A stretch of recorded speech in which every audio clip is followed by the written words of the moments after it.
মাতা ত্রিপুরের সুন্দরী মায়ের মন্দিরে পুজোর ফুল এবং বেলপাতা যেগুলি পুজোর শেষে ফেলে দেওয়া হয় তা দিয়ে জৈব সার তৈরি করার প্রয়াস নিল Matarbari farmers producer organization. Udaipur Matarbari এলাকার উদ্যমী যুব জয়ন্ত দত্ত বৃহস্পতিবার মাতারবাড়ি ত্রিপুরের সুন্দরী মায়ের মন্দির থেকে তার শুভ সূচনা করেন। উক্ত শুভ উদ্বোধনে উপস্থিত ছিলেন বিধায়ক জিতেন্দ্র মজুমদার, মাতারবাড়ি ব্লকের ভিডিও শুভব্রত দে সহ অন্যান্যরা। বক্তব্য রাখতে বিধায়ক জিতেন্দ্র মজুমদার বলেন, এতদিন মাতা ত্রিপুরের সুন্দরী মায়ের পুজোর পর যে ফুল বেলপাতা যত্রতত্র ফেলা হতো, দিঘিতে ফেলা হতো, সেই প্রক্রিয়া বন্ধ করে এবারে সে ফুল বেলপাতা দ্বারা তৈরি হবে জৈব সার।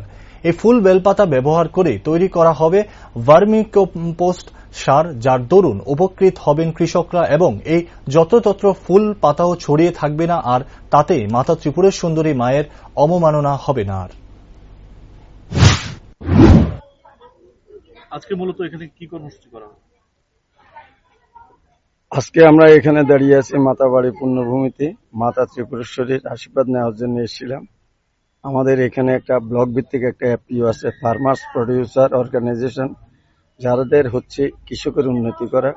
ভারত সরকারের মাননীয় প্রধানমন্ত্রীজির স্বপ্ন সারা ভারতবর্ষে 10,000 এফপিওর মাধ্যমে কৃষকদের উন্নতি করা।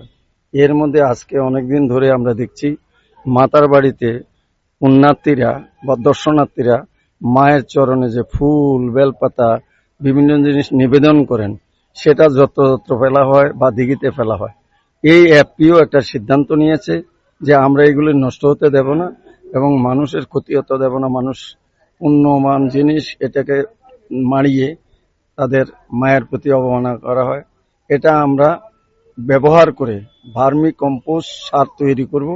তাতে কি হবে, এই জিনিসটাও ব্যবহৃত হবে, কৃষক উপকৃত হবে, এটা দিয়ে সার তৈরি হবে, যা দিয়ে আমরা সবজি খেতে দিতে পারি, ধান খেতে দিতে পারি এবং ফুল দিতে পারি।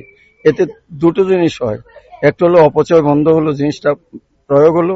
দ্বিতীয় হচ্ছে এইটার মাধ্যমে অনেক বেকারের কর্মসংস্থানের কিছু সুযোগ হয় এবং তারা এটা বিক্রি করে তাদের পরিবার বা এফপিওর যে ফান্ড সেটা বাড়াতে পারে এবং এফপিওর ফান্ড দিয়ে কৃষকদের নতুন নতুন জিনিস তৈরি করা, ট্রেনিং দেওয়া এবং তাদের জিনিসটা বাজারজাত করার জন্য এফপিওর মূল উদ্দেশ্য। এক কথায় কৃষকের আয় দ্বিগুণ করার যে মোটো আমাদের মাননীয় প্রধানমন্ত্রী, সে আয় দ্বিগুণ করার জন্য কৃষকদের ইনোভেটিভ নতুন নতুন জিনিস তৈরি করা। এর মধ্যে অন্যতম হচ্ছে ভার্মি কম্পোস্ট। কারণ কেমিক্যাল ফার্টিলাইজার ব্যবহার করে তার সাইড এফেক্ট বেশি থাকে। যেমন ধরুন, বেগুনে ফোড়ন দেওয়া হয়, বেগুন তকতকে হয়।